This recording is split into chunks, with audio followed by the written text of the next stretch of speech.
Buenas tardes, jóvenes. Vamos a ver un teorema que se aplica a un tipo de triángulos en especial, que es en el triángulo rectángulo. El triángulo rectángulo es el único triángulo que tiene nombre cada uno de sus lados, ¿sí? Y se caracteriza por tener un ángulo de 90 grados. Este es el ángulo de 90 grados y este es el símbolo de un ángulo recto o de 90 grados. De tal manera que los lados que forman el ángulo de 90 grados reciben el nombre de catetos. Y el que está enfrente del ángulo de 90 grados recibe el nombre de hipotenusa, ¿sí? Bueno, el triángulo rectángulo puede estar de diferentes formas, no nada más es en una forma exclusiva. Por ejemplo, lo podemos colocar de esta manera, ¿sí? Y aquí tiene mi ángulo de 90 grados, por lo tanto este es un cateto y este es otro cateto. De tal manera que entonces esta es mi hipotenusa, ¿sí? O bien puede estar de esta forma también, ¿eh?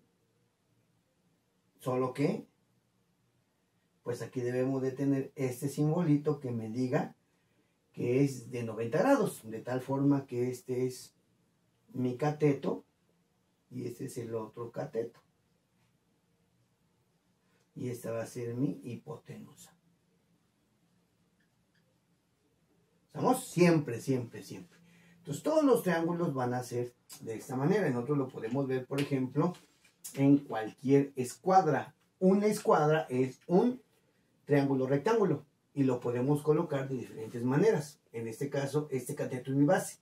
Ahora el cateto más corto es mi base y ahora la hipotenusa es mi base. Pero en todos los tres casos son triángulos rectángulos. Y obedece al teorema de Pitágoras, el cual me dice que el cuadrado de la hipotenusa es igual a la suma de los cuadrados de cada uno de sus catetos. Generalmente en ese tipo de triángulos a los catetos se le da el nombre de letras arábigas minúsculas en los lados, ¿sí? A y B para los catetos y siempre C para la hipotenusa.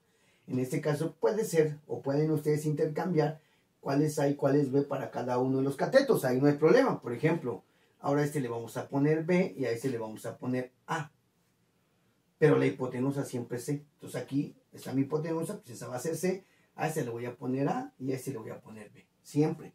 De tal manera que la ecuación del teorema de Pitágoras yo la voy a escribir de la siguiente forma. Dice el cuadrado de la hipotenusa, y como la hipotenusa la representamos con C, pues ponemos C cuadrada. Va a ser igual a al cuadrado de cada uno de los catetos sumándolos, ¿sí? De tal manera que esta ecuacióncita es la famosa o el famoso teorema de Pitágoras. Ahora, yo lo escribo así si yo quiero conocer a la hipotenusa. Si quiero conocer a uno de los catetos, pues entonces cualquiera que sea, vamos a imaginar, yo quiero conocer el valor del cateto A, pues entonces sería A cuadrado va a ser igual a la hipotenusa al cuadrado menos el cuadrado del cateto B. O bien, si yo quiero conocer el cateto B, entonces B cuadrado va a ser igual a la hipotenusa al cuadrado menos el cuadrado del cateto A. Y yo lo puedo aplicar de esta forma, ¿sí?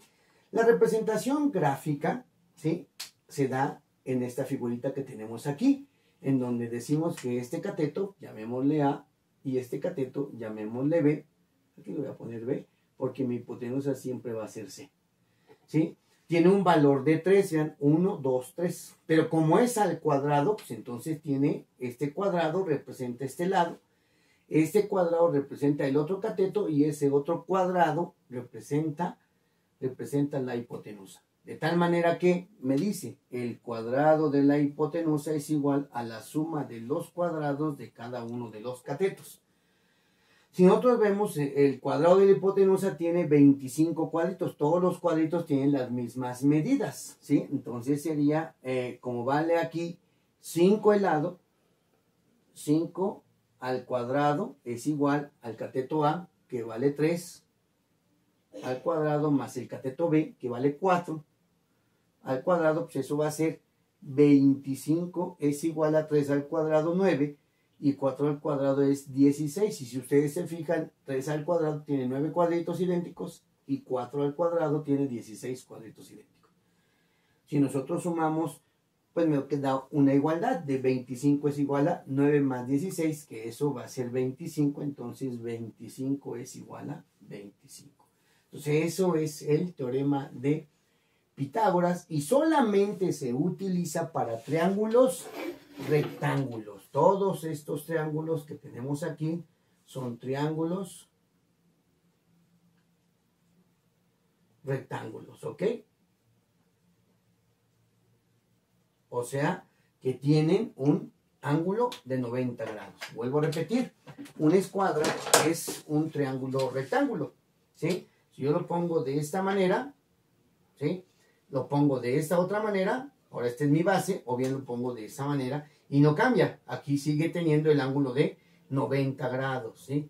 Pero me deben de indicarlo con este simbolito. Si no me lo ponen, yo no puedo adivinar. Ahora, recuerden que los triángulos se clasifican en función de sus ángulos, de sus lados. Este triángulo, esta reglita en específico, es un triángulo isósceles según sus lados. ¿Por qué? Porque tienen estos dos lados iguales, ¿sí? Pero también es un triángulo rectángulo. ¿Estamos de acuerdo? En este caso, cuando estos lados son iguales, los ángulos son de 45 grados. Entonces, un triángulo isósceles puede ser también un triángulo rectángulo. Esperemos que haya quedado claro.